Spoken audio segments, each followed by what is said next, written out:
దేవుని ప్రియులైన మీ అందరికీ తండ్రైన దేవుని నుండి ప్రభువైన యేసుక్రీస్తు నుండి కృపయు సమాధానమును అనుగ్రహింపబడాలని దేవుని ముందుగా వేడుకుంటూ ఉన్నాను ప్రియులారా. అదే రీతిగా మనం చదివిన ఈ లేఖన భాగంలో ఉన్నటువంటి దేవుని యొక్క ఉపదేశము యథార్థంగా ఖచ్చితంగా మీ మనసాక్షికి దేవుడు తీసుకొని రావాలని కూడా దేవుని ఈ సమయమందు నిండు మనసుతో నేను ప్రార్థించుకుంటూ ఉన్నాను. అదే రీతిగా ప్రభు యొక్క ఆత్మయు ఆయన యొక్క సమాధానమును మీతో నడవాలని నేను ప్రభునందు మిమ్మల్ని దీవించుచు ఉన్నాను. మనం చదివిన ఈ రోమీలకు రాసిన పత్రిక 5వ అధ్యాయము 12వ వాక్యం నుంచి 21వ వాక్యం వరకు కలిగిన ఈ 2వ అర్ధభాగం ఈ అధ్యాయంలోనిది అత్యంత కీలకమైన సందర్భం ప్రియమైన వాళ్ళారా. ముందే మీతో చెప్పుచున్నాను, పౌలు గారు రాసిన మాటలు పేతురు గారు ఉద్ఘాటించినట్టుగా ఇవి అంత సులువుగా అర్థమయ్యే సందర్భాలు కావని భక్తుడే చెప్పి ఉన్నాడు. దాని అర్థము మనము దేవుని మీద చాలా కనిపెట్టుకుంటేనే, దేవుణ్ణి నిజముగా మనము వేడుకుంటేనే తప్ప అర్థం కాని విషయాలను మాత్రం ఖచ్చితంగా చెప్పగలను ప్రియమైన వాళ్ళారు. ఈరోజు మనం చూడబోతున్నాం ఈ 2వ భాగంలో ఉన్నటువంటి ఆ కీలకమైన సందర్భమును. అత్యంత ముఖ్యమైనది. ఇంకా యథార్థంగా మీతో చెప్పాలి అని అంటే, నిజముగా ఒక 2000 సంవత్సరాల క్రితం చనిపోయిన ఒక వ్యక్తి అంటే మరణమును బట్టి ఇన్ని వేల సంవత్సరాల తర్వాత వచ్చిన మనము ఏ విధంగా రక్షింపబడుతున్నామన్నటువంటి ఒక పెద్ద సందేహమునకు సమాధానము మనం చదువుకున్న ఈ భాగంలో ఉందని మాత్రం నేను నిజముగా మీకు సాక్ష్యం ఇవ్వగలను. చాలాసార్లు మనకు కూడా అంతరంగంలో ఉంటుంది. సరే, విశ్వాసం చేత కొంత అంగీకరించినప్పటికీ ఎవరైనా హేతు సంబంధమైన వారు వచ్చి మనల్ని ప్రశ్న అడిగినప్పుడు మన హృదయంలో నిజమే కదా, దీన్ని ఏ విధంగా నేను అర్థం చేసుకోవాలి, దీనికి సంబంధించి నేను ఏ విధంగా సమాధానం ఇవ్వాలన్నటువంటి ఒకలాంటి లోతైన ఆలోచన మనల్ని వెంటాడుతూనే ఉంటుంది. ఏంటి అంటే, ఎప్పుడో ఒక 2000 సంవత్సరాల క్రితం చనిపోయిన ఒక వ్యక్తి మరణమును బట్టి ఈ 2024లో మనము రక్షింపబడుతున్నామని ఎలా అనుకోగలము? లేకపోతే ఎలా రక్షిస్తుంది ఆ మరణం? అలాంటి ఒక దీర్ఘమైన లోతైన నిజముగా మనం వెతుక్కోవాల్సిన ఒక ప్రశ్నకు సమాధానం మనం ఈ దినం ధ్యానించబోతున్నాం. అందులో ఏముందో చూడడానికి ముందుగా మరొకసారి కొంత కొనసాగింపుగా పూర్వం చెప్పిన సంగతులను కలుపుకొని రావడానికి ప్రయత్నం చేస్తున్నాను. ఎందుకంటే ఇది పత్రికగా రాయబడి ఉన్నది, మొదటి నుంచి చివరి వరకు ఒక ఉద్దేశంతో పౌలు గారు రాస్తున్నారు. మనమంటే ఒకేసారి మొత్తం ధ్యానించలేని పరిస్థితిని బట్టి కొంత నడుస్తున్నాం కనుక గతంలోవి మర్చిపోయేటువంటి బలహీనత మనకు ఉంటుంది. అందుకోసం కొంచెం గుర్తు చేయడానికి ఇష్టపడుతున్నాను, ఎందుకంటే అందులో నుంచి ఇక్కడికి వస్తే మనకు అర్థమవుతుంది కనుక.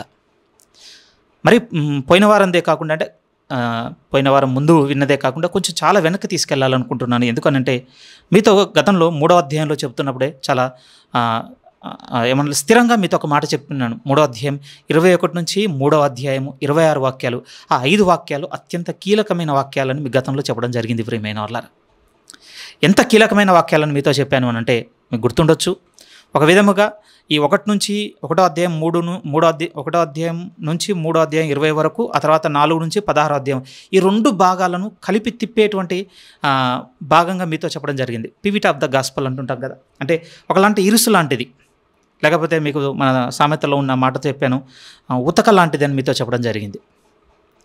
ఆ 5 వాక్యాలు ఏం చేయబోతున్నాయంటే, దేవుడు ముందు చెప్పిన దేవుని కోపం బయలుపరచబడుతున్న ఆ లేఖన భాగాలు, ఆ తర్వాత దేవుని రక్షణ ఏ విధంగా మన జీవితంలోకి రాబోతుందో అని 4వ అధ్యాయం నుంచి చెప్పిన ఆ భాగాలను రెండింటిని కలిపేది అని మీతో చెప్పడం జరిగింది.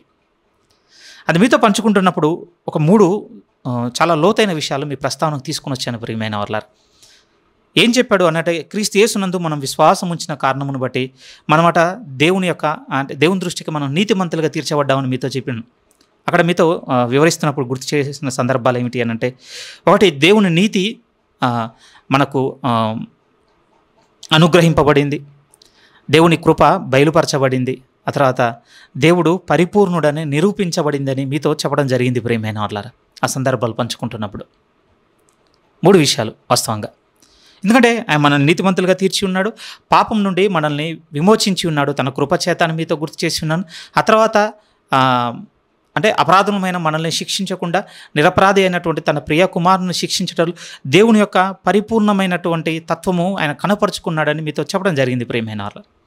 అక్కడ చెప్తున్నప్పుడు మీతో ఏం గుర్తు చేశాను అని అంటే, మనం చేసిన పాపము మనల్ని 3 విషయాల్లో బంధించిందని మీతో చెప్పడం జరిగింది. ఒకటేమిటంటే, మనము పాపము చేసినందుకు పాపం యొక్క శిక్షాఫలం మన మీద ఉన్నది, పెనాల్టీ, శిక్షాఫలము మనం చేసాం కదా. రెండోది మీతో ఏం చెప్పాను అంటే అది మనల్ని శిక్షాఫలం కిందికి తీసుకెళ్ళడమే కాదు, మనల్ని అపరాధాలను చేయడం మాత్రమే కాదు, అది మనల్ని తన బలము చేత మనల్ని బంధించిందని కూడా మీతో చెప్పడం జరిగింది.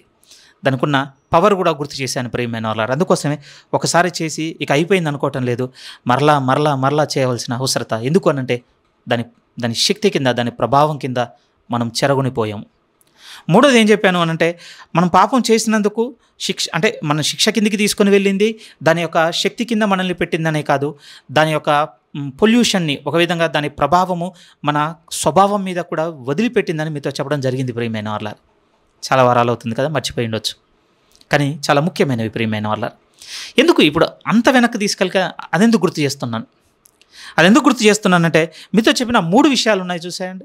3 విషయాలు ఏంటి? ఒకటి పాపం యొక్క పెనాల్టీ, రెండోది పాపం యొక్క శక్తి, దాని ప్రభావం, దాని పవర్ అని మీతో చెప్పాను కదా. మూడోది దాని యొక్క పొల్యూషన్, దాని మరకలు మన మీద ఉన్నవని చెప్పాను కదా. ఆ మూడింటిని ఇక 4వ అధ్యాయం నుంచి 16వ అధ్యాయంలో మనం విడగొట్టి చూసుకోగలమండి. కొంచెం కన్ఫ్యూజ్ అవుతున్నామంటే సూటిగా చెప్పేస్తాను మరి మేనవర్లారా. మనం వాస్తవానికి ఆ తర్వాత 4వ అధ్యాయం ధ్యానించుకుంటూ 5వ అధ్యాయంలో 11వ వాక్యం వరకు మనం ధ్యానించుకుంటూ వచ్చాం కదా. మనం ధ్యానించిన ఆ 4వ అధ్యాయం నుంచి 5వ అధ్యాయం 11వ వాక్యం వరకు కలిగిన ఆ భాగంలో మనం ఏం సంపూర్తి చేసుకున్నామంటే దేవుని నీతి మనకు అనుగ్రహింపబడింది అన్నాను కదా. దేవుని యొక్క నీతి 4వ అధ్యాయం 5వ అధ్యాయంలో ఏ విధంగా అనుగ్రహింపబడిందో పౌలు గారు సంపూర్ణంగా వివరించేసి ఉన్నాడు ప్రియమైన వాళ్ళారు. ఏం చెప్పి ఉన్నాడు? అది మన క్రియల వలన అయింది కాదు. ఎందుకంటే ఏ మనుషుడు కూడా తన క్రియల వలన దేవుని దృష్టికి నీతిమంతుడు కాలేడు. ఒక అబ్రహామును తీసుకున్నాడు, ఒక దావీదును తీసుకున్నాడు. వారు ఏ విధంగా దేవుని దృష్టికి నీతిమంతులుగా ఎంచబడ్డారు? వారే చెబుతున్నారు కదా, వారు దేవుని ఎడల కలిగి ఉన్న విశ్వాసమును బట్టి దేవుని దృష్టికి నీతిమంతులుగా తీర్చబడ్డారు. అదే రీతిగా ఈరోజు క్రీస్తు యేసునందు విశ్వాసం ఉంచిన కారణమును బట్టి మనం కూడా దేవుని దృష్టికి నీతిమంతులుగా తీర్చబడ్డామని ఆయన తన నీతి అనుగ్రహింపబడి ఉందన్న భాగాన్ని వెల్లడి చేసేసాడు 4వ అధ్యాయంలో. నీతి అనుగ్రహించడం మాత్రమే కాదు, నీతిమంతులుగా తీర్చినందుకు మనకు ఎన్ని ప్రామిసెస్ చేశాడో చూడండి అని 5వ అధ్యాయంలో మనం 1 నుంచి 11 వాక్యాల వరకు చూసుకున్నాం ప్రియమైన వాళ్ళ. ఒక విధంగా అధ్యాయాలుగా విడగొట్టడం వల్ల కొంచెం మనం ముందుకు వెనక్కి వెళ్ళే విషయంలో ఇబ్బంది పడుతుంటామండి.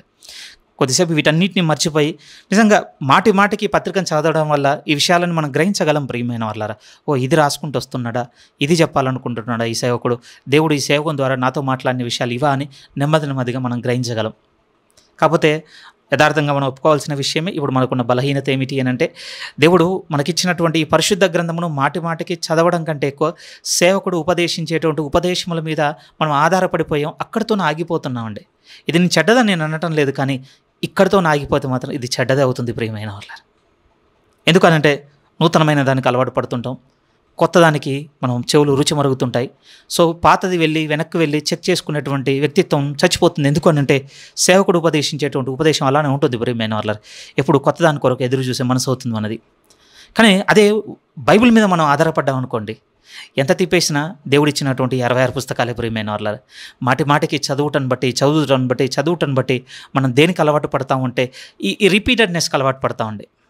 మాటికి మరలా చదవడానికి అలవాటు పడినప్పుడు ఏమవుతుందంటే మన మనసు కూడా వినిన సంగతినే మరలా వినడానికి ఇష్టపడుతుంది ప్రియమైన వాళ్ళ.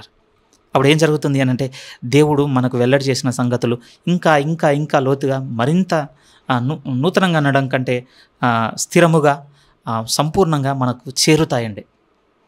అందుకోసమే నేను మీతో చెప్తున్న మాట ఏమిటి అని అంటే చదవడానికి ప్రయత్నం చేయండి, అది అవసరం ప్రియమైన వాళ్ళారా.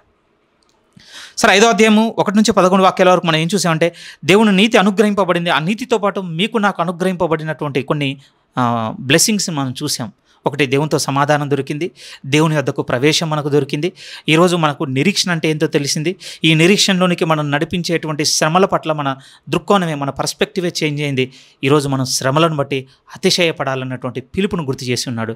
ఇంకోటి ఏమన్నాడు అంటే దేవుని ఎడల కలిగి ఉన్న ఆ నిరీక్షణను బట్టి ఇప్పుడు దేవుని యొక్క ప్రేమ ఏంటో మనం తెలుసుకోగలుగుతున్నాం.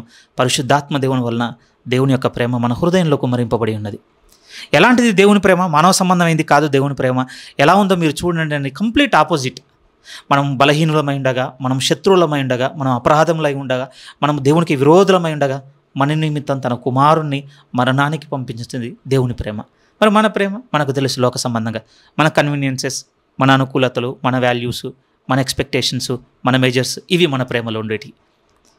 కానీ ఇప్పుడు కంప్లీట్గా చేంజ్ చేంజెస్ ఏమంటున్నాడంటే, క్రీస్తు యేసునందు మనం విశ్వాసం ఉంచిన కారణమును బట్టి మనకు ఒక బ్లెస్సింగ్ ఏమొచ్చిందట అంటే, మీ జీవితంలోనికి నా జీవితంలోనికి దేవుని ప్రేమ మన హృదయంలో కుమ్మరింపబడింది. ఇప్పటి నుంచి మనకు వెళ్ళవలసిన ప్రేమ మన నుండి మళ్ళీ లోక సంబంధమైంది కాదు, దేవుని ప్రేమే వెళ్ళాలి. అందుకోసం ఫైనల్గా 11వ వాక్యంలో కన్క్లూజన్ ఏంటో తెలుసా? ఇక కన్క్లూజన్ ఏం చెప్పేశాడు అని అంటే, అసలు ఇప్పుడు మనము దేవుని ఎంతో అతిశయపడుచున్నాము, ఇక వేరే ఏవి కావు. నిజంగా ఇక్కడున్న బ్లెస్సింగ్సే కనుక మీ జీవితంలోనికి నా జీవితంలోనికి సంపూర్ణంగా మనం తెచ్చుకోగలిగితే ఇక మన అతిశయం ఇక భౌతికంగా ఉండదు. ప్రియమైన వారలారా, మన అతిశయం స్థితిగతుల మీద ఉండదు. ఈ సేవకుడు చెప్పినట్టుగా ఇక మన అతిశయం దేవుని అందే. ఎందుకంటే ఆయనతో సమాధానపడి ఇప్పుడు సమాధాన స్థితి పొందుకున్నాను. ఏమంటే ఇది ఫస్ట్ ఒక విధంగా ఆ 3 విషయాల్లో మొదటి విషయం సమరీ అయిపోయిందండి. ఇప్పుడు రెండో విషయం మొదలవుతుంది. ప్రియమైన రెండో విషయం ఏమిటి అని అంటే, ఒకటి పాపం యొక్క పెనాల్టీ తీసేశాడు. ఏ విధంగా నీతిమంతులుగా చేసి నీతి యొక్క ఆశీర్వాదాన్ని మనకి ఇచ్చేశాడు అనేది 5వ అధ్యాయం 11 వరకు అయిపోయింది. ఇప్పుడు రెండో విషయం మొదలవుతుంది. ఈ రెండో విషయము 5వ అధ్యాయం 12 నుంచి మొదలై 7వ అధ్యాయం ముగింపు వరకు వెళ్తుంది. ప్రియమైనలో ఇంకా వాస్తవంగా చెప్పాలంటే 8వ అధ్యాయం 1వ వాక్యం వరకు వెళ్తుందండి. రెండో విషయం ఏమిటి అని అంటే, పాపం యొక్క శక్తి కిందికి లేకపోతే పాపం యొక్క అధికారం కింద నుంచి ఈరోజు దేవుడు మనల్ని విడిపించి ఉన్నాడు అన్నటువంటి విషయాన్ని ఇక పౌలు గారు వెల్లడి చేయబోతున్నాడు. అది ఎక్కడి నుంచి చూస్తామంటే 5వ అధ్యాయం 12 నుంచి వాస్తవానికి 8వ అధ్యాయం మొదటి వాక్యం లేకపోతే 8వ అధ్యాయం చివరి వరకు మనం చూడగలము. ఇది రెండవ భాగం. ప్రియమైన వాళ్ళారా, ఇక మిమ్మల్ని ఇబ్బంది పెట్టను. ఈ అధ్యాయంలో ఏముందో మరి ఇక మనం ముందుకు వెళ్ళాలి. చాలా బాగా జాగ్రత్తగా వినండి ప్లీజ్. ఈ రోజుది గతంలో మీతో చెప్పి ఒక వారాన్ని పెండింగ్ తీసుకున్నట్టుగా దేవుని ప్రార్థించుకున్నాను. ప్రియమైన వాళ్ళారా, మళ్ళీ చెప్పుచున్నాను, ఈరోజు నేను చాలా కొంచెం మీతో చెప్పడానికి ప్రయత్నం చేయగలగవచ్చు, కానీ నిజంగా చెప్పుచున్నాను. ప్రియమైన వాళ్ళారా, చాలా లోతైందండి. గ్రహించితే మీ అంత ఆనందపడేవారు ఎవరు ఉండరు. గ్రహించకపోతేనండి మీ అంత యాంటీగా క్వశ్చన్ చేసేవారు కూడా ఎవరు ఉండరు. నేను మొత్తం తప్పు బోధించిన వాడిని కూడా అయిపోతాను అర్థం కాకపోతే. చాలా లోతైన విషయమే ప్రియమైన వాళ్ళ.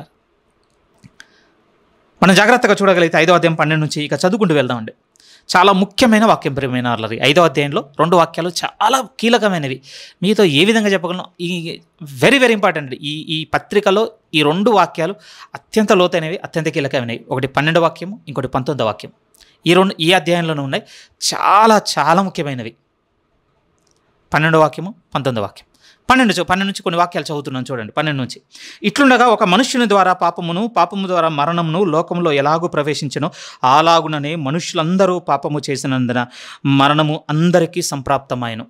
ఈ భాగం మనం ఏ శీర్షిక కింద పెట్టుకొని ఆలోచిస్తున్నామంటే, పాపం యొక్క అధికారము మన మీద ఏ విధంగా ఉందో ఆ అధికారం కింద నుంచి దేవుడు మనల్ని ఏ విధంగా విడిపించాడో ఇప్పుడు మనం చూడబోతున్నాం. ఇది వెరీ వెరీ ఇంపార్టెంట్. ఈ హెడ్డింగ్ కనుక మన మైండ్లో లేదనుకోండి, అసలు ఈ 5వ అధ్యాయంలో ఏం చెప్పబోతున్నాడు పౌలు గారు అనేది ఇప్పటికి కాదండి ఎప్పటికీ ప్రశ్నే. గతంలో మనం ఉన్న స్థితిలోనే మళ్ళీ ఉండిపోతాం. నిజం. ఒకటి, మనం పాపం చేసినందుకు, మనం పాపులమైనందుకు దాని శిక్షాఫలం మన మీదకి వచ్చిందన్న భాగం మనం చూసుకున్నాం. రెండో భాగం ఏమిటంటే, శిక్షాఫలం మాత్రమే కాదు, ఇప్పుడు అది దాని అధికారం కిందికి మనల్ని తీసుకొని వెళ్ళిపోయింది. అందుకోసమే అందరం పాపం చేస్తున్నాం అనేది మనందరం ఎరిగిన సత్యమే. మరైతే ఇప్పుడు దాని అధికారంను చూపించే అధికారం కింద నుంచి దేవుడు మనల్ని ఏ విధంగా విడిపించబోతున్నాడు అది మనం చూడబోతున్నాం. అది బాగా గుర్తుపెట్టుకోవాలి మైండ్. ఎందుకనంటే బాగా వినండి ప్రియమైన వాళ్ళారా, ఈ 5వ అధ్యాయంలో పౌలు గారు చాలా లోతైన విషయాన్ని చెప్పబోతున్నారు. ఏంటి ఆ విషయము అనంటే, 2 మనుషులను తీసుకున్నాడంట ఆయన. 2 మనుషులను తీసుకున్నాడు. ఈ 2 మనుషులను తీసుకొని ఏం చెబుతున్నారు, లేకపోతే పరిశుద్ధాత్మ దేవుడు ఏం స్థాపన చేస్తున్నారంటే, ఈ 2ని బట్టి సర్వ మానవాళి ఎఫెక్ట్ అయ్యారనేది చెప్పబడుతుందండి 5వ అధ్యాయం 12 నుంచి. 2ని బట్టి ఒకరు సంపూర్ణంగా దేవునికి విరోధమైన విషయంలో మనుషులందరినీ ఎఫెక్ట్ చేసేశారు, ప్రభావితం చేసేశారు.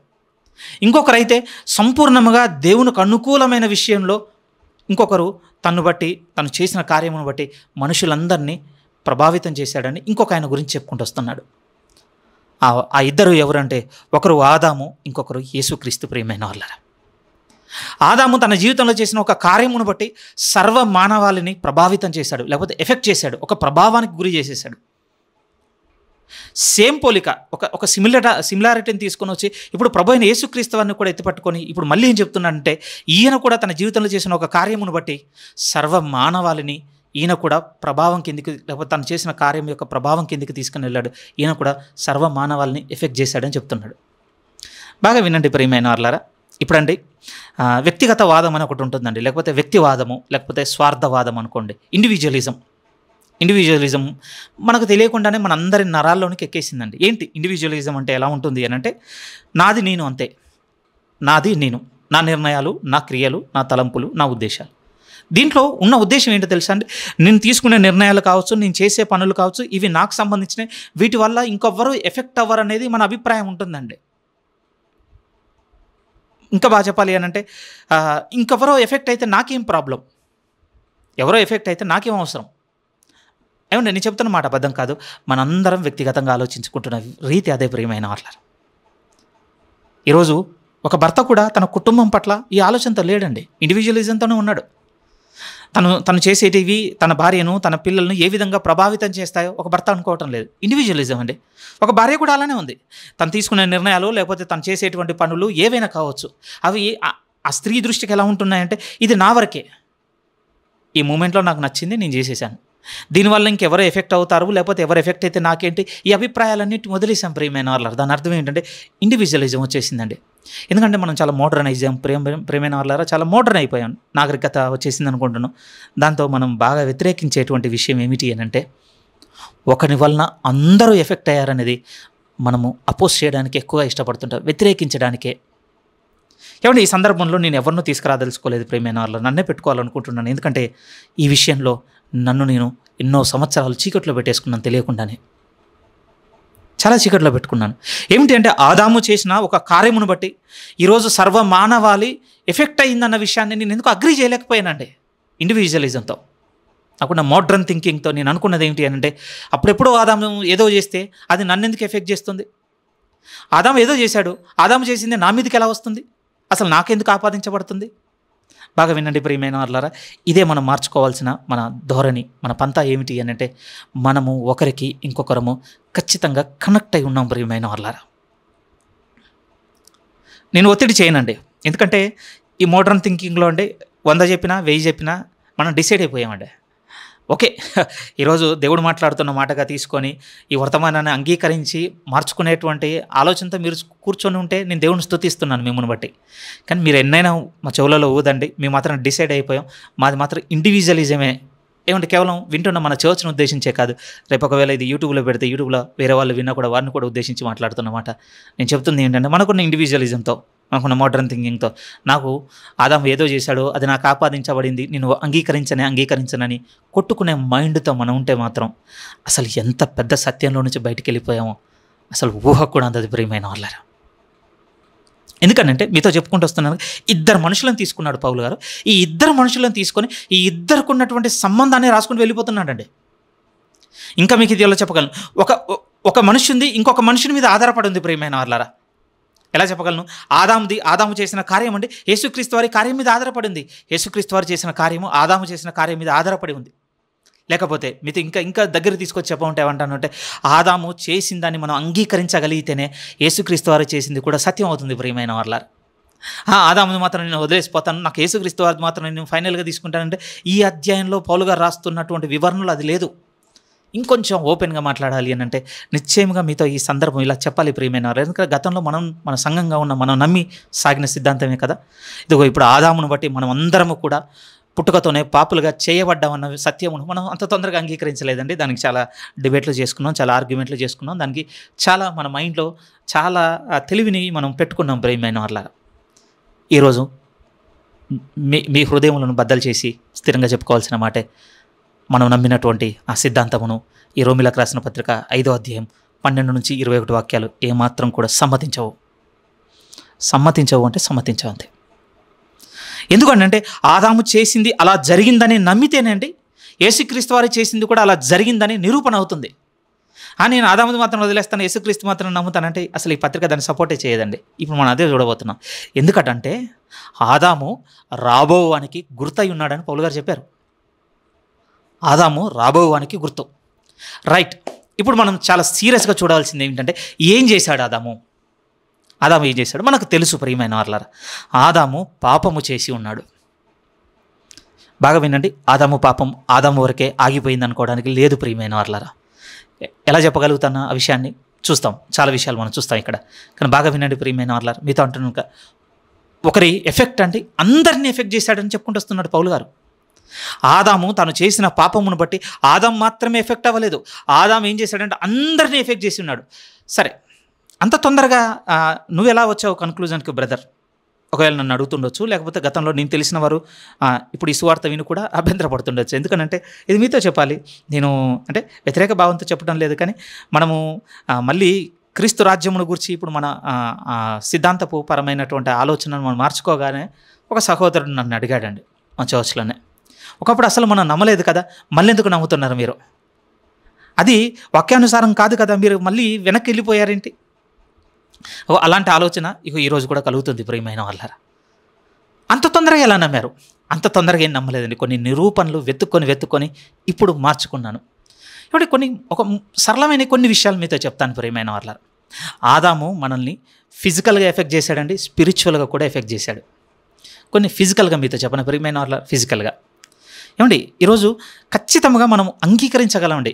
యావత్తు సైన్స్ దగ్గర నుంచి మన వరకు అంగీకరించగలిగేది ఏంటంటే తండ్రిలో ఉన్నటువంటి జీన్స్ అనేవి పిల్లలకు వస్తాయని ఎవడైనా అంగీకరించాల్సిందేనండి. మీరు చెప్పండి, ఫిజికల్గా ఎఫెక్ట్ అయ్యామా లేదా? ఇప్పుడు నేను నా తండ్రిలోనికి, నా తండ్రి వారి తండ్రిలోనికి, వారి తండ్రి అలా వెనక్కి వెళితే ఎక్కడికి వెళ్ళాలి అంటే మొదటి మానవం దగ్గరికి వెళ్ళాల్సింది అంతే. ఏమండి, ఫిజికల్గా అయితే నేను అంగీకరిస్తాను, ఓకే, జీన్స్ కావచ్చు కొన్ని వస్తాయంటే నేను అంగీకరిస్తాను, కానీ స్పిరిచువల్గా మాత్రం నేను అంగీకరించానంటే అట్లేం లేదండి.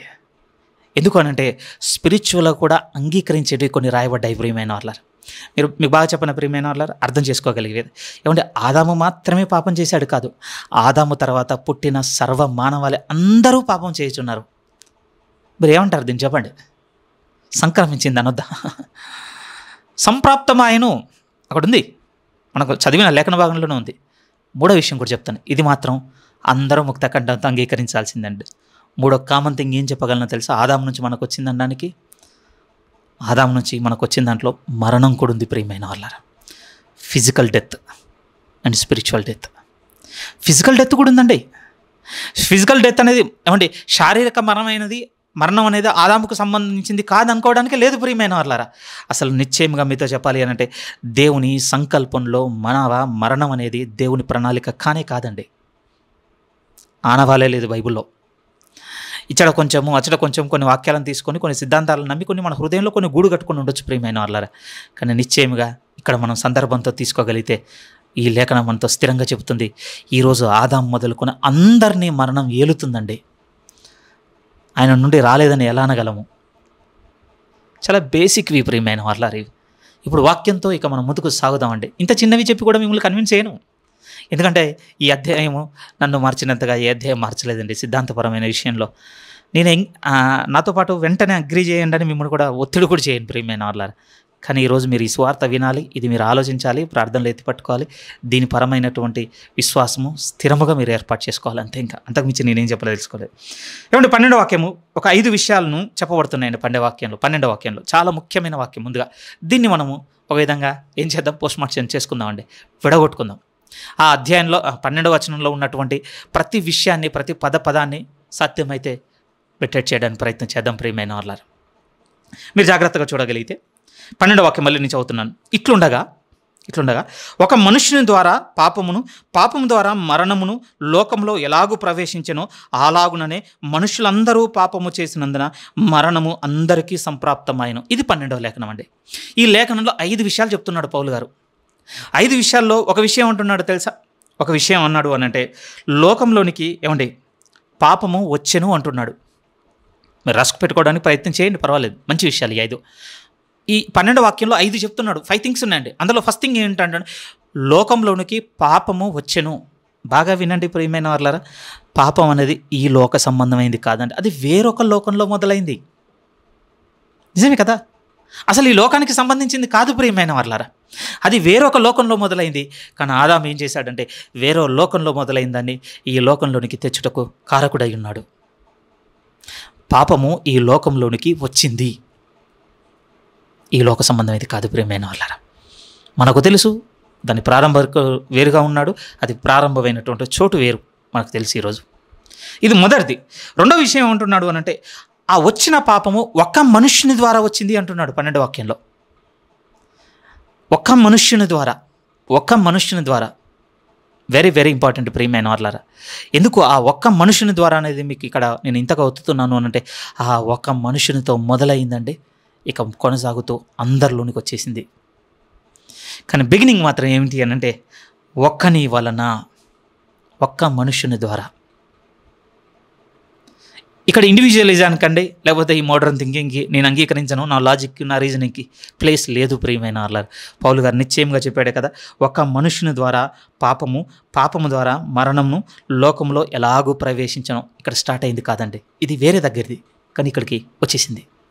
రెండవది ఏంటంటే ఒకని ద్వారా వచ్చింది.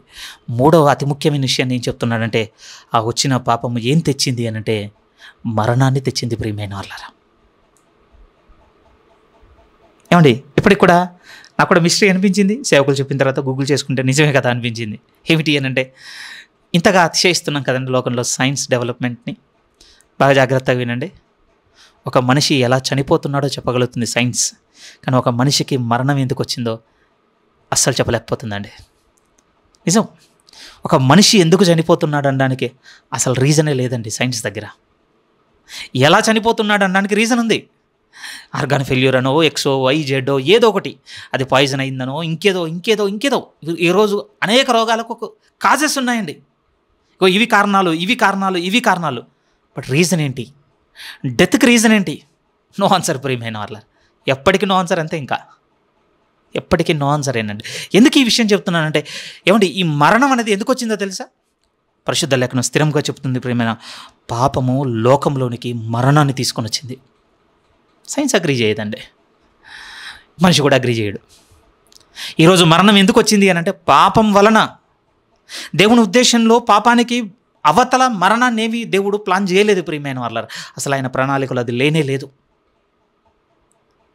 స్థిరముగా చెప్పాలి అంటే దేవుడు ఆజ్ఞాపించిన తర్వాత ఏం చూడగలం మనం బైబిల్లో పరిశుద్ధ గ్రంథంలో అంటే మనిషి యొక్క ఆయుష్ తగ్గడం చూడగలము.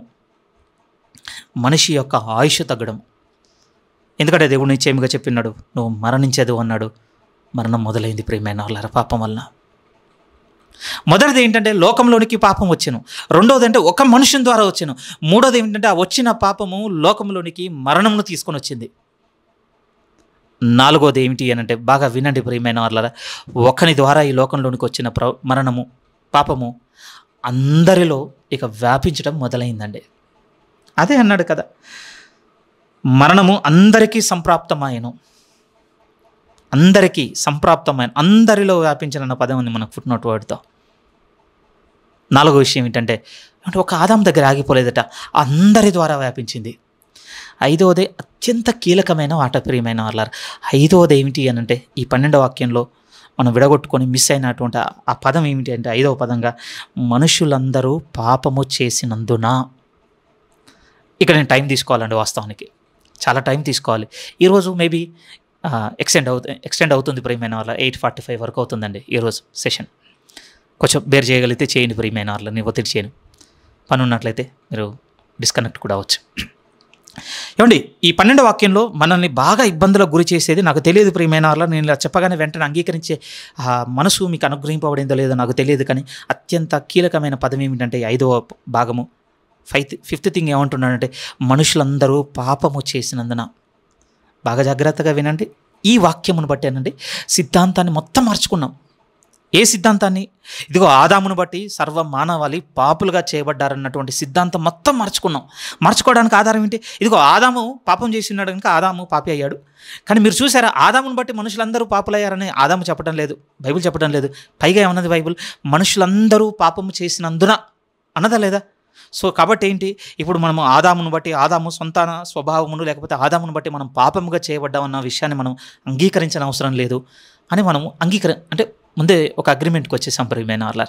ఓకేనండి, నాకు దాని మీద ఎటువంటి భేదభావం లేదు.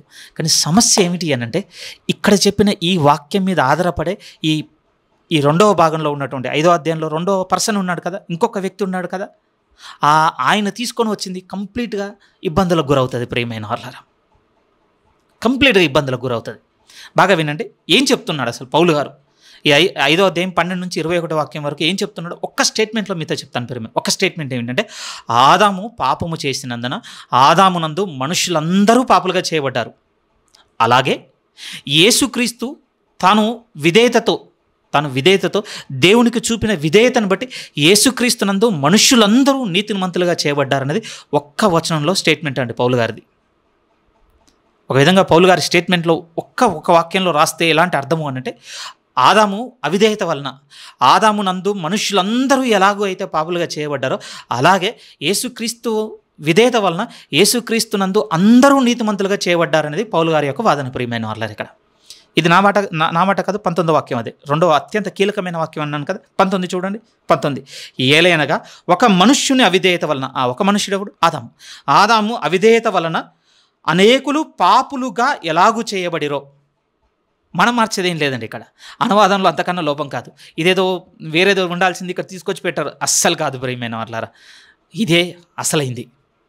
ఒక ఆదాము వలన అనేకులు ఎలాగూ పాపులుగా చేయబడిరో అలాగే, వెరీ వెరీ ఇంపార్టెంట్ వర్డ్ అనమాట అది. అలాగే ఒక మనుష్యుని లేకపోతే ఒకని విధేయత వలన, అనగా యేసుక్రీస్తు వారి విధేయత వలన అనేకులు నీతిమంతులుగా చేయబడుదురు. ఇది చెప్పాలనుకున్నాడండి.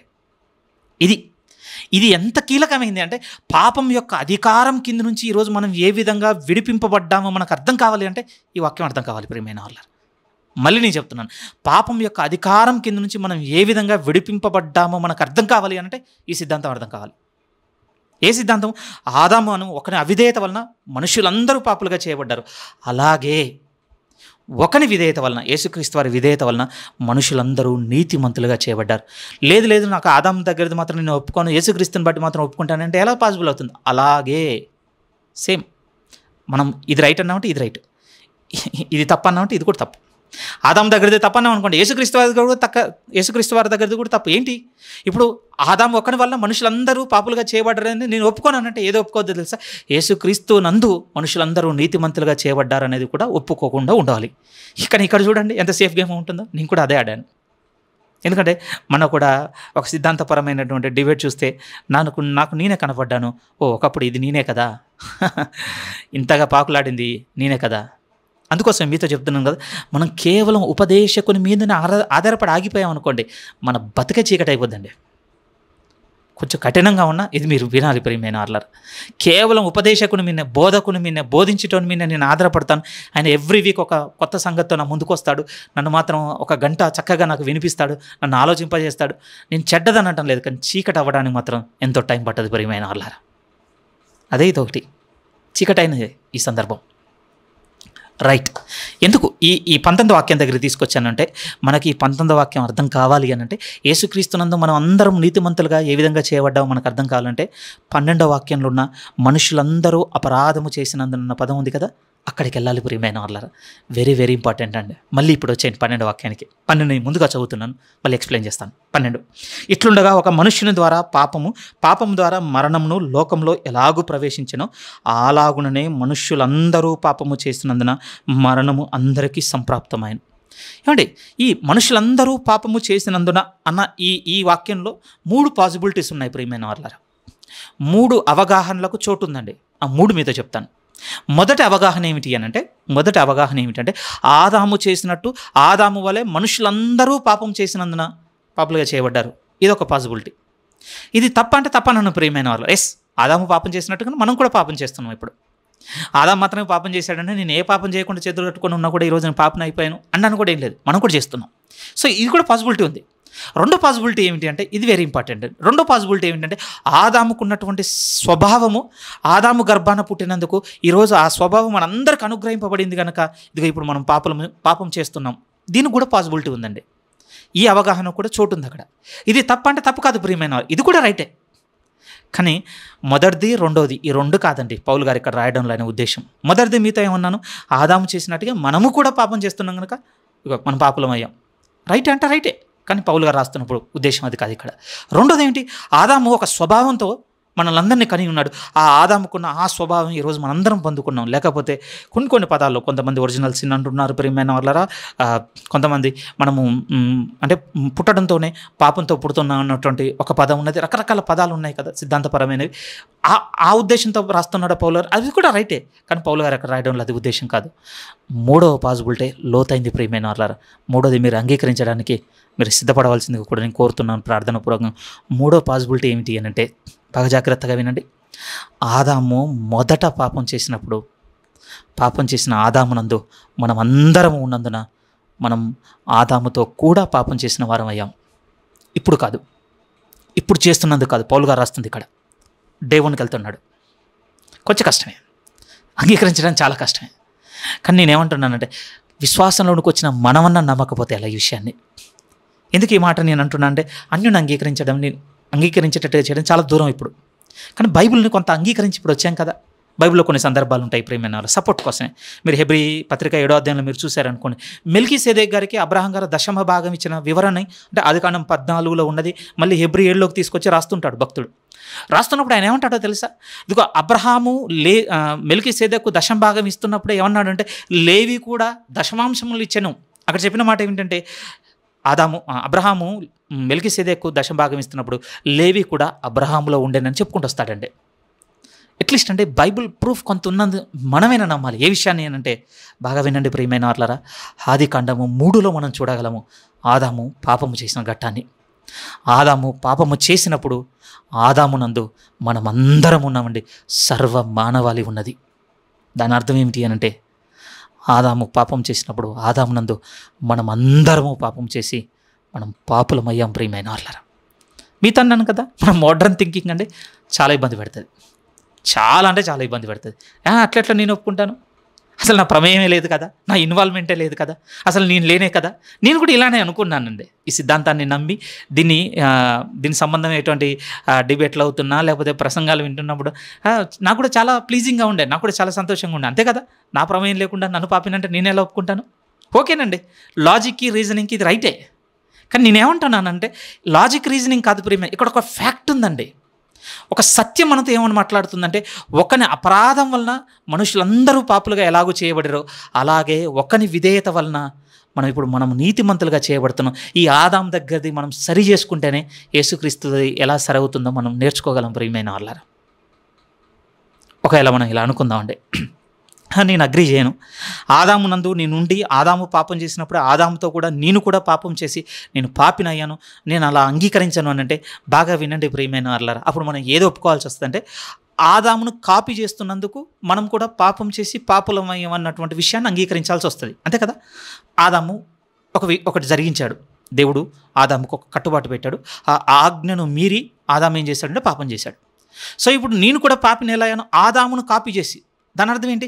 ఆదాము ఎలా అయితే ఆజ్ఞను అతిక్రమించి పాపం చేశాడో, నేను కూడా ఆజ్ఞను అతిక్రమించి పాపం చేశాను కనుక ఇప్పుడు దేవుని దృష్టికి నేను పాపినయ్యానని అగ్రిమెంట్కి రావాల్సి వస్తుందండి. దేన్ని నమ్మకపోతే, నేను ఆదాంలో ముందే ఉండి పాపం చేశానన్న విషయాన్ని అగ్రి చేయకపోతే దేన్ని నమ్మాల్సి వస్తుంది అంటే, కాపీ మెథడ్ని నమ్మాల్సి వస్తుంది.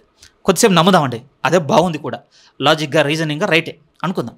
ఇప్పుడు మీరు బాగా వినండి, మనము అంటే పాపులుగా చేయబడ్డానికి ఆదామును కాపీ చేస్తే ప్రియమైన వారలారా, ఇప్పుడు నీతిమంతులుగా కూడా చేయబడ్డానికి మనం ఎవరిని కాపీ చేయాల్సి వస్తుందో తెలుసా? నీతి విషయంలో యేసుక్రీస్తుని కాపీ చేయాల్సి వస్తుంది. నేను ఒక మూమెంట్, ఒక నిమిషం టైం తీసుకొని ఆలోచిద్దాం, అసలు కాపీ చేయగలమా నీతి విషయంలో యేసుక్రీస్తుని? ఒక్కసారి ఆలోచించండి మనసుతో. ఇదేనండి నా ఆలోచనను సంపూర్ణంగా తిప్పుకోవడానికి ఇక నాకు ఇంకో రెండో ఆలోచన నాకు అవసరం రాలేదు ప్రియమైన వాళ్ళు. అగ్రీడ్ అండి, ఇంకంతే. ఏ విధంగా?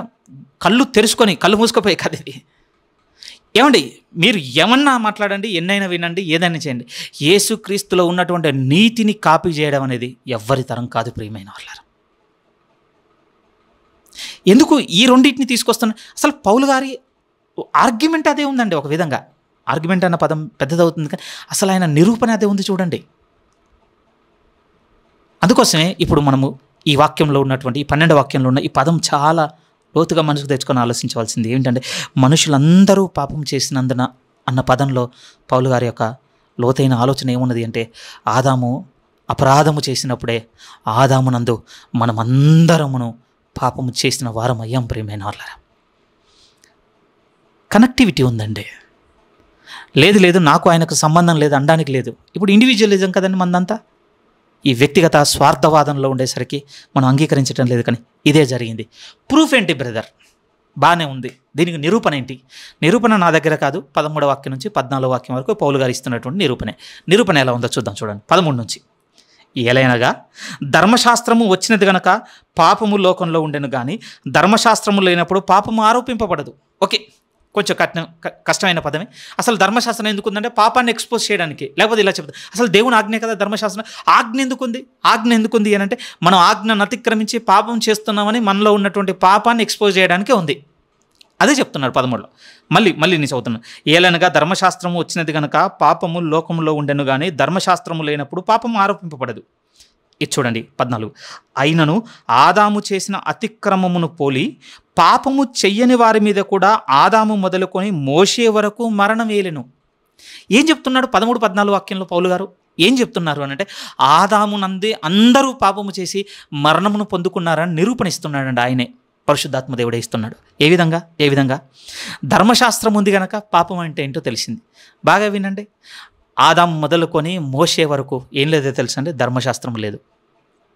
లేకపోతే ఆదాముకు అనొచ్చు ప్రియమైన వాళ్ళారు. ఏ విధంగా అనొచ్చు? ధర్మశాస్త్రం అనగా ఆజ్ఞ ఆదాముకు ఉన్నదండి. ఇగో ఈ చెట్టు ఫలములను తినవద్దు. ధర్మశాస్త్రం ఉన్నది, ఒక లా ఉంది. ఆదాము ముందు ఒక లా ఉంది. ఆ లాను అతిక్రమించి పాపము చేసి మరణం తెచ్చుకున్నాడు. రైట్. ఇప్పుడు ఆదాము దగ్గర నుంచి మళ్ళీ మోషే పీరియడ్ వరకు మధ్యలో చాలా సంతతులు వచ్చాయి, కొన్ని తరాలు వెళ్ళాయి. ఈ తరాలన్నింటిలో మళ్ళీ దేని ప్రస్తావన లేదో తెలుసండి, మళ్ళీ ఆజ్ఞ ప్రస్తావన లేదు. మీరు చెప్పండి, ఎవరిని తీసుకొస్తారు? ఆదాము తర్వాత మోషే వచ్చేంత వరకు ధర్మశాస్త్రపు ప్రస్తావనే లేదు ప్రియమైన వాళ్ళారా. మరి ధర్మశాస్త్రం లేనంత మాత్రాన మరణం ఏలలేదా? మరణం ఏలింది కదా అందరినీ. ఆదాము మొదలుకొని మోషే వరకు ధర్మశాస్త్రం లేకపోయినను ఏమంటే మరణం అందరినీ ఏలింది. ఎందుకు ఏలింది అంటే ఆదామునందు అందరూ పాపులుగా చేయబడ్డారు కనుక ఆదాము మొదలుకొని పుట్టుకొస్తున్న ప్రతి మానవాళి మరణించాల్సిందే ప్రియమైన వాళ్ళారా. ధర్మశాస్త్రం లేదు, నువ్వు ఇప్పుడు మరణాన్ని ఏ విధంగా ఆపాదిస్తావని మనం ఒకవేళ క్వశ్చన్ చేస్తే దేవుడే చెప్తున్నాడు, మరి ఆదాము మొదలుకొని మోషే మధ్యకాలంలో ఎవరు లేరు. మళ్ళీ మోషే దగ్గర నుంచి ధర్మశాస్త్రం మొదలైంది. అదే చెప్తున్నాడు 14 మళ్ళీ నుంచి చదువుతున్నాను. అయినను ఆదాము చేసిన అతిక్రమమును పోలి పాపము చెయ్యని వారి మీద కూడా ఆదాము మొదలుకొని మోషే వరకు మరణం ఏలెను. దాని అర్థం ఆదాము దగ్గర నుంచి మోషే ఆ మిడిల్ గ్యాప్లో ఎవ్వరు పాపం చేయలేదని కాదు ప్రియమైన వాళ్ళారా. అంతే కదండి. మధ్యలో మనం చదివామనుకోండి, నోవా క్యారెక్టర్ ఉంది, కానాను, హానోకు, షేము, యాము, యాపేతు, మీరు అబ్రహాము, ఇస్సాకు, యాకోబు వీళ్ళందరూ వచ్చారు కదా. మీరు చెప్పండి, అతిక్రమాలు లేవా వాళ్ళ జీవితంలో? అతిక్రమాలు ఉన్నాయి. మళ్ళీ ఆదామును పోలి పాపం చేయని వారి మీద కూడా అని ఎందుకు అంటున్నాడు? ఆదామును పోలి పాపం చేయని వారి మీద కూడా అన్న పదంలో అర్థం ఏంటంటే ఆదాముకు ఒక లా ఉందండి, ఇది నువ్వు చేయొద్దు. కానీ మళ్ళీ మోషే ద్వారా దేవుడు ధర్మశాస్త్రం ఇచ్చేంత వరకు మళ్ళీ మనుషులకు దేవుడు ఒక లాను నిర్ణయించినట్టుగా చూడం. అలానే లా లేనంత మాత్రాన మరణం ఏలలేదా చెప్పండి? ఏలింది కదా.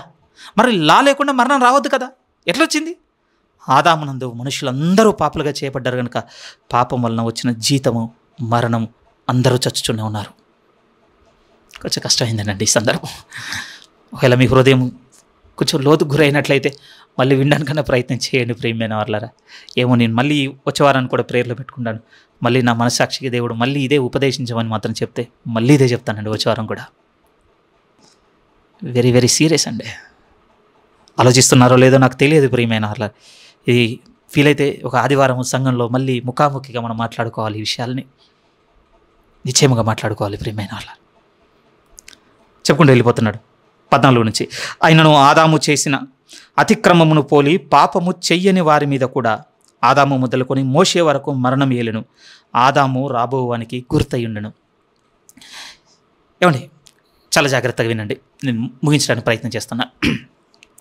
ఇప్పటివరకు మీతో చెప్పింది ఏమిటి అని అంటే బాగా వినండి ప్రియమైన వాళ్ళారా. పాపం యొక్క అధికారం కిందికి మనం ఎలా వెళ్ళిపోయామో పౌలు గారు చెప్తున్నారు. దీంతో పాటుగా అధికారం కింద నుంచి ఏ విధంగా మనల్ని విడిపించబోతున్నాడో కూడా చెప్పబోతున్నాడు. ముందు దాని కిందికి ఎలా వెళ్ళాము అనడానికి పౌలు గారు ఏం తీసుకొచ్చారంటే ఒక మనుషుని ద్వారా లోకంలోనికి పాపం వచ్చాను. ఆ ఒక్క మనుషుని ద్వారా లోకంలోనికి వచ్చిన పాపం వలన మరణం వచ్చింది. ఆ మరణము ఏమండి అందరికీ సంప్రాప్తమైంది. రైట్. ఇటువైపు అంటే డెత్ అండి. ఆదాము వైపు నుంచి ఆదాము అవిధేయత మానవాళికి తీసుకొచ్చింది ఏంటంటే మరణము. అయితే రైట్, ఇప్పుడు ఒకని విధేయత ఏం తీసుకొని వచ్చిందంటే మరణానికి ప్రతిగా జీవాన్ని తీసుకొని వచ్చింది అంటున్నాడు. అయితే జాగ్రత్తగా వినండి ప్రియమైన వాళ్ళారా. ఈ మరణము తీసుకొని వచ్చిన వాడు ఏ విధంగానైతే మానవాళ్ళందరి మీదకి మరణాన్ని అయితే ఏ విధంగా ఎఫెక్ట్ చేశాడో యేసుక్రీస్తు కూడా తన యొక్క జీవాన్ని అదే రీతిగా మానవాళ్ళందరికీ ఎఫెక్ట్ చేస్తున్నాడు ప్రియమైన వాళ్ళారా. ఈ ఇద్దరికీ పోలిక ఉంది. ఎందుకంటే ఆదాము రాబోవానికి గుర్తు, ఈయనకు సంబంధం లేదు కాదు. 1 కొరింథీ 15వ అధ్యాయం మీరు కూడా చదువుకున్నా, ఒకసారి చదువుకొని వద్దాం. పక్కదే కదండి, పక్క పత్రిక ఒకసారి పేజీలు మీరు టర్న్ చేయగలిగితే కొరింథీయులకు రాస్తున్నటువంటి మొదటి పత్రిక 15వ అధ్యాయం, కొరింథీయులకు రాస్తున్నటువంటి మొదటి పత్రిక 15వ అధ్యాయం 45 ముందు చూద్దాం, ఆ తర్వాత 47 కూడా చూద్దాం. 45 ఇందు విషయమే ఆదామను మొదటి మనుష్యుడు జీవించు ప్రాణి ఆయనను వ్రాయబడి ఉన్నది, కడపటి ఆదాము జీవింపచేయు ఆత్మ ఆయను. 47 కూడా. తర్వాత మొదటి మనుష్యుడు భూ సంబంధి అయి మంటి నుండి పుట్టినవాడు, రెండవ మనుష్యుడు పరలోకం నుండి వచ్చినవాడు. చూడండి, పోలిక రాస్తున్నాడా లేదా? సంబంధం లేదనడానికి లేదు ప్రియమైన. ఎందుకంటే వీరు చేసిన కార్యములను బట్టి సర్వ మానవాళ్ళని ఎఫెక్ట్ చేశారు. ఒకరు మరణంలోనికి, ఇంకొకరు జీవనంలోనికి. ఈ ఇద్దరి దగ్గర మనకు పౌలు గారు ఇస్తున్న వివరణ మనం అంగీకరిస్తేనే అసలు ఈయన చెప్తున్నటువంటి ఈ సత్యం ఏంటో మనకు అర్థమైనట్టు ప్రియమైన వాళ్ళారా. మనకున్న రీజనింగ్, లాజిక్, మీరు ఏమనుకుంటారో, మనకున్న తెలివి, మనకున్నటువంటి ఇవన్నీ ఇక్కడ పెట్టి నేను అంగీకరించాను అంటే హ్యాపీ అండి. నేను కూడా సంతోషంతోనే చెప్తాను. ఎందుకంటే ఉద్దేశపూర్వకంగా దేవుని కృప నేను పోగొట్టుకుంటానంటే పొండి అనుకుంటాం. అంతకుమించి నేనేమంటాను చెప్పండి? వ్యక్తిగతంగా కాదు అంటుంది. ఇది విని దీన్ని వ్యతిరేకించే మనసుతో ఉన్నటువంటి ఆలోచనని నేను ఖండిస్తున్నాను అంతే. నాకేమర్థమైంది అంటే ఇది అంగీకరిస్తేనే ఇది రైట్. లేకపోతే ఈ నెరవేర్పు మనము విశ్వసిస్తేనే క్రీస్తు యేసునందు నెరవేరేందుకు కూడా మనం విశ్వసించడం గలమంతే. ఇంకా నాకు యేసుక్రీస్తు మాత్రం కావాలి, ఆదాముని మాత్రం వద్దు అని అంటే అలా ఒప్పుకోలేదు. అలాగే ఆదాము రాబోవానికి గుర్తు. ఇప్పుడు రాబోతున్న ఆయన ఏం చేశాడు? బాగా వినండి ప్రియమైన వాళ్ళారా. ఒకడు తన అవిధేయత వలన చేసి తన యందున్న సర్వ మానవాళిని పాపం కిందికి తీసుకొని వెళ్ళి ఉన్నాడు కదా. ఆ తర్వాత వచ్చిన ఇంకొక మనుష్యుడు, క్రీస్తు యేసు అని ఇంకొక మనుష్యుడు తన విధేయత వలన తన యందున్న సర్వ మానవాళిని నీతి కిందికి తీసుకొని వెళ్ళిపోయాడు ప్రియమైన వాళ్ళారా.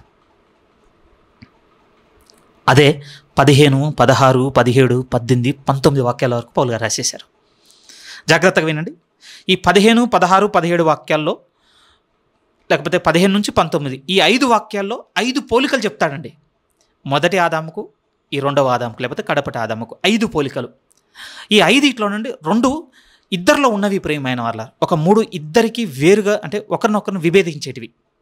బాగా జాగ్రత్తగా 15, 16, 17, 18, 19 ఈ 5 వాక్యాల్లో ఈ ఇద్దరికి 5 పోలికలు రాస్తాడు. ఈ 5 పోలికలు ఎలాంటివి అంటే ఒక 2 ఇద్దరిలో సమానంగా ఉన్నాయి, సిమిలారిటీస్ సమపోలికలు. ఒక 3 మాత్రం ఇద్దరిని విభేదించేటివి, డిఫరెన్సెస్ రాస్తాడు ప్రియమైన వాళ్ళ.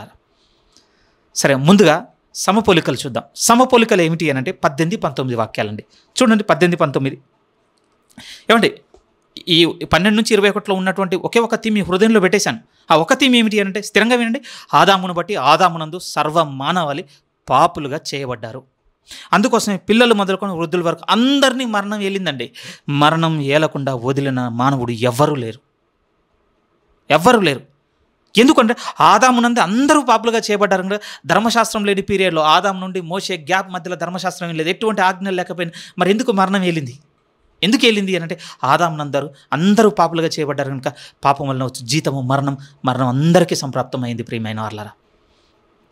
అది నమ్మితేనే ఆదామునందు అందరూ పాపులుగా చేయబడ్డారనేది ఎంత నిజమో, క్రీస్తు యేసునందు ఇప్పుడు అందరూ నీతిమంతులుగా చేయబడుతున్నారు అనేది కూడా అంతే నిజము. రెండవది, ఆదామునందు మనం అందరం పాపులుగా చేయబడ్డామనేది నేను నమ్మను. నేను ఆదామును కాపీ చేయడం వల్ల నేను పాపినయ్యాననే విషయాన్ని నేను నమ్ముతాను అనంటే ఇప్పుడు మన అందరం నీతిమంతులు అవ్వడానికి ఏం చేయాల్సి వస్తుందంటే యేసుక్రీస్తు వారిని కాపీ చేయాలి. అసలు నీతి విషయంలో యేసుక్రీస్తు వారిని నడిచిన అడుగు జాడల్లో నడవడం అనేది ఎవ్వరి వల్ల కాదు ప్రియమైన వాళ్ళారా. కాదు. ఇదే ఇందులో ఉన్నటువంటి స్థిరమైంది. సో ఇప్పుడు ఒక అగ్రిమెంట్కి రావాలి మనం.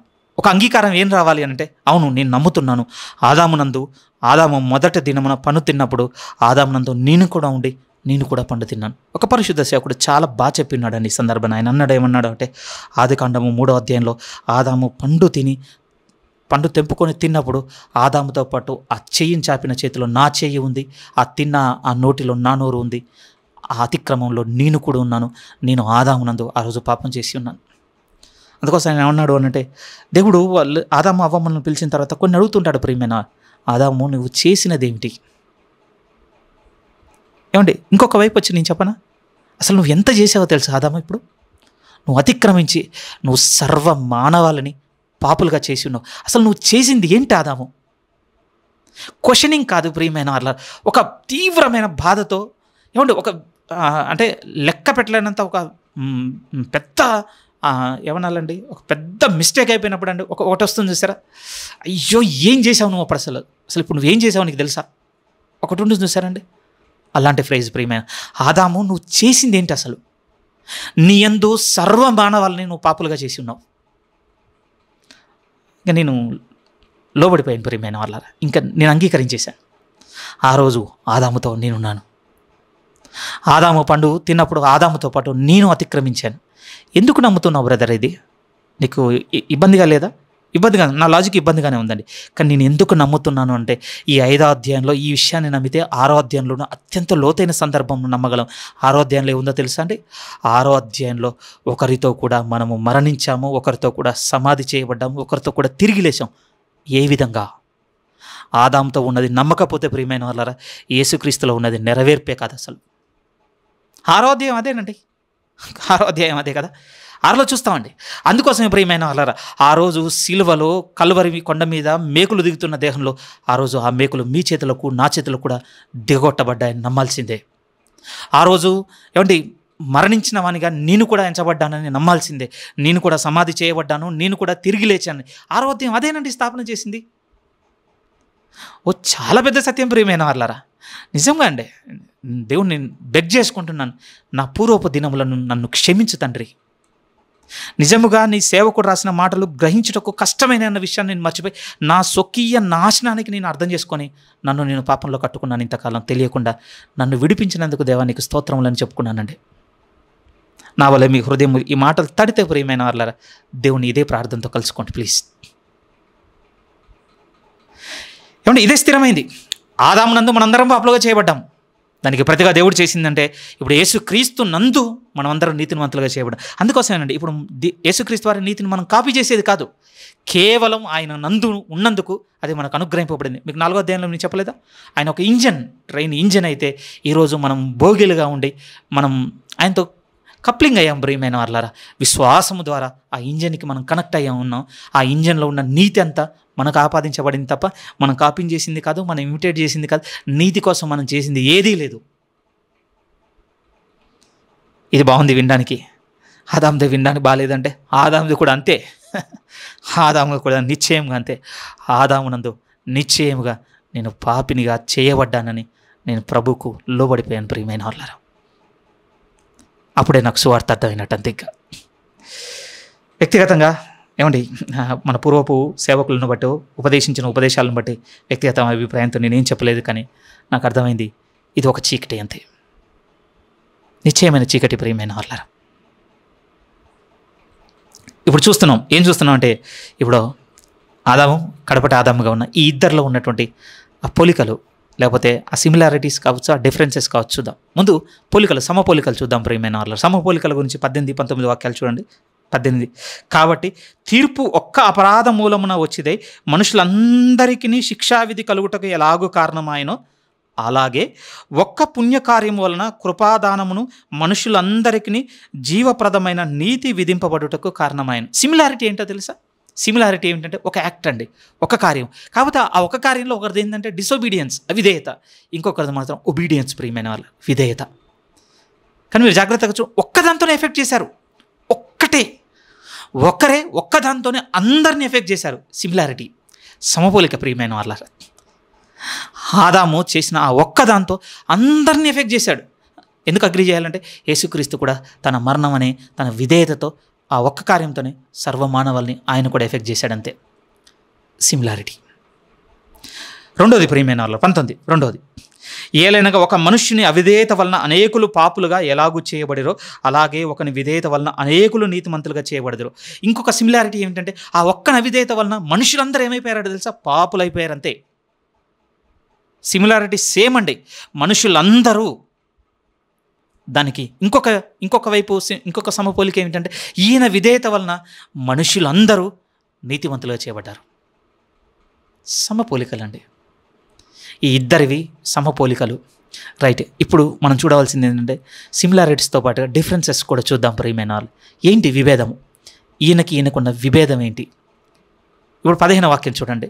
డిఫరెన్స్ మీరు చూడగలిగితే 15వ వాక్యము, మరియు పాపము చేసిన ఒకని వలన శిక్షావిధి కలిగినట్లు ఆ దానము కలగలేదు. ఏలైనగా తీర్పు ఒక్క అపరాధ మూలమున వచ్చింది, శిక్షావిధికి కారణమాయను. కృపావరమైతే అనేకమైన అపరాధముల నేను 16 చదువుతున్నాను, 15 చదువుతున్నాను. అయితే అపరాధము కలిగినట్లు కృపావరము కలగలేదు. ఎట్లనగా ఒకని అపరాధం వలన అనేకులు చనిపోయిన ఎడల మరీ ఎక్కువగా దేవుని కృపయు యేసుక్రీస్తును ఒక మనుష్యుని కృపచేతనైన దానము అనేకులకు విస్తరించెను. ఫస్ట్ డిఫరెన్స్ ఏంటో తెలుసా? ఒకరు డెత్ తెచ్చారటండి లోకంలోనికి. కానీ ఇంకొక బిగ్ డిఫరెన్స్ ఏంటంటే, ఇంకొక ఆదాము మాత్రం ఈయన మరణంను కాదు తెచ్చింది, ఈయన జీవాన్ని తీసుకొని వచ్చాడు లోకంలోనికి.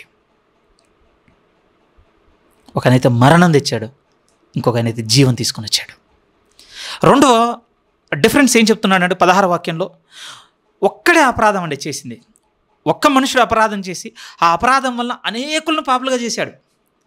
ఏమండి, ఏ విధంగా మీతో చెప్పగాలి అంటే టెస్ట్ ఒకటే, రిజల్ట్స్ అనేకం వచ్చినట్టుగా ఆదాము ఒక్క అపరాధం వలన అనేకులు పాపులుగా చేయబడ్డారు.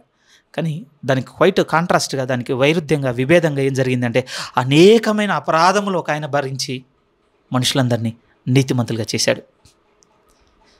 ఏమండి, ఏ విధంగా చెప్పాలి అని అంటే, ఉదాహరణగా అనుకుందాం ప్రియమైన వారా, ఆదాము నుంచి ఒక లైట్, ఆదాము అనే ఒక పాయింట్ దగ్గర నుంచి ఆదాము దగ్గరికి బయలుదేరిన ఒక లైటే, కానీ ఆయన నుంచి బయటకు ప్రొడ్యూస్ అయినప్పుడు కొన్ని కోట్ల ముక్కలుగా విడిపోయి, అంటే రేస్గా విడిపోయి ఎలాగైతే స్ప్రెడ్ అయినట్టుగా, అది ఆయన అపరాధం వల్ల జరిగింది. చేసింది ఒకటి, కానీ ఎఫెక్ట్ చేసింది ఏంటంటే అనేకులను. కానీ క్వైట్ ఆపోజిట్ జరిగిందట ప్రియమైన ఆర్లర్. కానీ యేసుక్రీస్తు వారి దగ్గరికి వచ్చేసరికి 16లో అన్న ఒక బ్యూటిఫుల్ ఫ్రైజ్ ఏమిటి అంటే, 16 నుంచి చదువుతున్నాను. పాపము చేసిన ఒకని వలన శిక్షావిధి కలిగినట్లు ఆ దానం కలగలేదు. ఎందుకనగా తీర్పు ఒక్క అపరాధ మూలముగా వచ్చినదే శిక్షావిధికి కారణమైన, కృపావరమైతే అనేక అపరాధ మూలముగా వచ్చినదే మనుష్యులు నీతిమంతులుగా తీర్చబడుటకు కారణమైన. సింపుల్గా చెప్పాలంటే, ఆ కోట్ల రేస్గా విడిపోయిన లైట్ అంతా యేసుక్రీస్తు వారైన పాయింట్ మీదికి ఆయన మీద వేసిన తర్వాత ఆయన నుంచి మాత్రం బయటకు వచ్చింది ఏంటంటే, మళ్ళీ అనేకం అవ్వలేదట ప్రియమైనరా, ఒక్కటిగా ఒక నీతి కింద తీసుకొని వెళ్ళిపోయాడు ఆయన. డిఫరెన్స్ అండి. ఆదాము అయితే ఒకటి నుంచి అనేకులను ఎఫెక్ట్ చేశాడు, కానీ ఈయన ఏంటంటే అనేకమైనవి ఆయన తీసుకొని ఒక దగ్గర తెచ్చాడు ప్రియమైన వాళ్ళందరినీ. ఆ తర్వాత మూడవ డిఫరెన్స్ 17లో మనం చూడగలం. మరణము ఒకని అపరాధ మూలమున వచ్చింది, ఒకని ద్వారానే ఏలిన ఎడల. బాగా జాగ్రత్తగా చూడండి. ఆదాము తీసుకొని వచ్చిన ఇంకొక పెద్ద డిఫరెన్స్ ఏంటంటే, ఆదాము తీసుకొని వచ్చిన మరణము ఏలింది అంటున్నాడండి.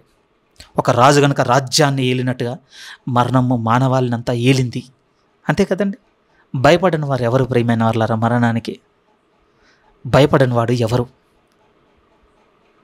కానీ ఎంత పెద్ద కాంట్రాస్ట్ చెప్తున్నాడు అంటే 17లోనే, ఒకని అపరాధ మూలమున వచ్చినదే ఒకని ద్వారానే ఏలిన ఎడల కృపా బాహుల్యమును నీతి దానమును పొందువారు జీవము గలవారే మరి నిశ్చయముగా యేసుక్రీస్తును ఒకని ద్వారానే ఏలుదు.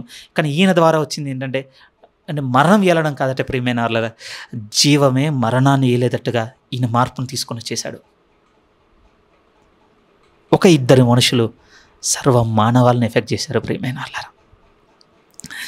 ఎందుకు ఈ భాగం ముందుగా పౌలు గారు చెప్తున్నారు అని అంటే, మీతో చెప్పినట్టుగా ఫస్ట్ మనం ఏం చూడబోతున్నాం అంటే, పాపం యొక్క అధికారమును నుండి దేవుడు మనల్ని విడిపించాడంటే అసలు అధికారం ఎలా ఉంది తెలుసా? ఒక్కని మూలముగా వచ్చి మనుషులందరినీ అధికారం కింది కొనిపోయిందండి. ఆదాము చేసిన ఒక్క అవిధేయత వలన మనుషులందరూ పాపులుగా చేయబడ్డారు. దాని పవర్ అంత ప్రియమైన వాళ్ళరా. మరి దేవుడు ఇప్పుడు యేసుక్రీస్తు వద్దకు వచ్చినందుకు మనకు చేసింది ఏంటో తెలుసా? ఇప్పుడు ఆ ఒక్కనినే ఏర్పాటు చేసుకొని ఇప్పుడు ఆయన ఏం చేయబోతున్నాడు అని అంటే, తన కృప ద్వారా పాపం యొక్క అధికారము కింద నుంచి మనల్ని విడిపించబోతున్నాడు. అదే 6వ అధ్యాయం ప్రియమైన వాళ్ళ. అందుకోసమే కన్క్లూజన్ స్టేట్మెంట్ చూడండి 5వ అధ్యాయంలో 20-21 వాక్యాలు చూడండి. 20-21 మరియు అపరాధము విస్తరించినట్లు ధర్మశాస్త్రము ప్రవేశించెను. అంతే కదండి.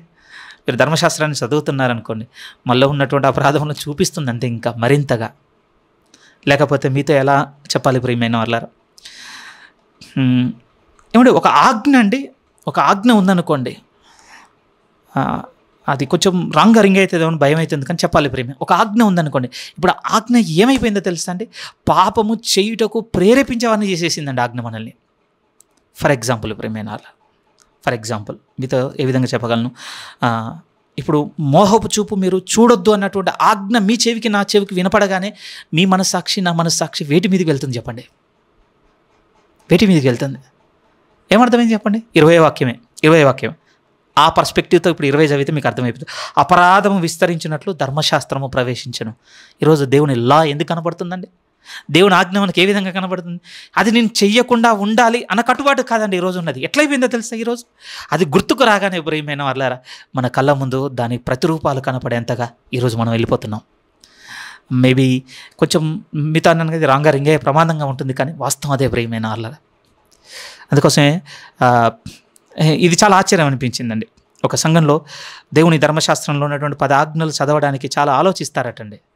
నాకు చాలా ఆశ్చర్యం అనిపించింది. ఎందుకనంటే అందులో ఉన్నటువంటి ఆ మాటలు చదువుతుండగానే ఆ వింటున్న వారి హృదయంలో వాటి తలంపులు కలిగి అపరాధము చేయుటకు వారు పురికొల్పబడేవారు అవుతారని వారు వాటిని చదవరనగానే నాకు ఆశ్చర్యం. నిజమే, నీ పొరుగు అని భార్యను ఆశింపకూడదు అనగానే హృదయానికి ఏం వినపడుతుంది ప్రియమైన వాళ్ళారా? అది రాగానే వేరు ఆలోచన.